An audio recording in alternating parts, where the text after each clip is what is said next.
आइए हम अपने रामायण पाठ के अगले भाग में चलते हैं। पाठ 66 गुरु बृहस्पति जी और देवराज इंद्र संवाद। भरत जी की यह दशा देखकर देवता फूल बरसाने लगे। पृथ्वी कोमल हो गई और मार्ग मंगल का मूल बन गया। रास्ते भी वे लोग हैं जिन्होंने राम का दर्शन किया था। अब भरत जी के दर्शन ने तो उनका भव जन्म मरण रूपी रोग ही मिटा दिया है। भरत जी के लिए यह कोई बड़ी बात नहीं, जिन्हें श्री राम जी स्वयं अपने मन में स्मरण करते हैं। जगत में जो भी मनुष्य एक बार राम कह लेते हैं वे भी तरने तारने वाले हो जाते हैं। भरत जी के इस प्रेम के प्रभाव को देखकर देवराज इंद्र को सोच हो गया कि कहीं इनके प्रेम बस श्री राम जी लौट न जाए और हमारा बना बनाया काम बिगड़ न जाए। उसने गुरु बृहस्पति जी से कहा कि हे प्रभु, वही उपाय कीजिए जिससे रामचंद्र जी और भरत जी की भेंट ही न हो।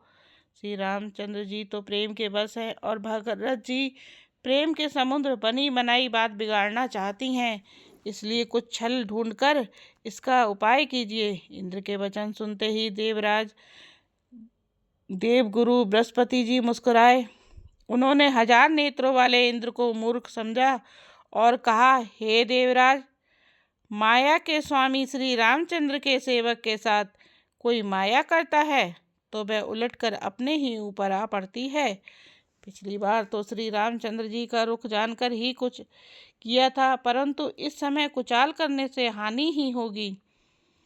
जो अपराध भगत कर करही, राम रोष पावक सो जरही। लोकहु वेद विदित इतिहासा, ये महिमा जा नहीं दुर्वासा। हे देवराज, श्री रघुनाथ जी का स्वभाव सुनो। वे अपने प्रति किए हुए अपराध से कभी रुष्ट नहीं होते हैं, पर जो कोई अपने उनके भक्त को अपराध करता है वह श्री राम की क्रोधाग्नि में जल जाता है। लोक और वेद दोनों में इतिहास प्रसिद्ध है। इस महिमा को दुर्वासा जी जानते हैं। भरत सरिस को राम सनेही, जग जप राम राम जप जेही। सारा जगत श्री राम को भजता है।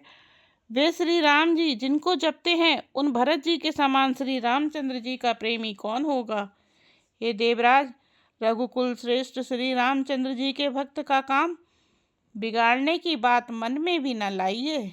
ऐसा करने से लोक में अपयश और परलोक में दुख होगा और शोक का समान दिनों दिन बढ़ता ही चला जाएगा।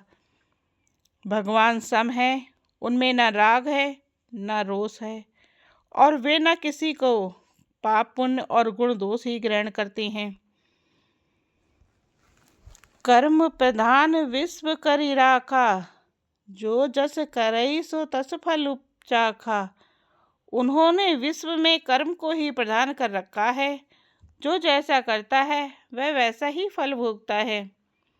भक्त को बड़े प्रेम से गले लगा लेते हैं और अभक्त को मारकर तार देती हैं। गुण रहित, निर्लेप, मान रहित और सदा एक रस भगवान श्री राम भक्त के प्रेम बस ही सगुण हुए हैं। भरत जी तो भक्तों के शिरोमणि हैं, उनसे बिल्कुल न डरो। तुम व्यर्थ ही स्वार्थ के विशेष बस होकर व्याकुल हो रहे हो। इसमें भरत जी का कोई दोष नहीं, तुम्हारा ही दोष है। इसी के साथ ये रामायण पाठ भी संपन्न हुआ। आप सब हमारे चैनल पे बने रहें और पुण्य के भागी बने। लाइक शेयर सब्सक्राइब करें। जय श्री राम, जय वीर बजरंगबली की जय।